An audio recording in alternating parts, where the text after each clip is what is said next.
we reject the peace of God, we invite the flood in our lives. We invite it in our homes, in our marriages, in our hearts. Think about anxiety. You know what anxiety is? It's every bit of your heart being filled with fear of tomorrow. It's flooding every bit of your senses so to the point that you're drowning. The flood's going to look different for each of us, though. For some, it's the fear that keeps washing over us day in and day out. It's that I can't turn my mind off.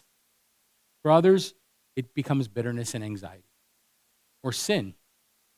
Sometimes it becomes sin, and it sweeps us away with the current. So today, I want you to just spend a few minutes and just pray.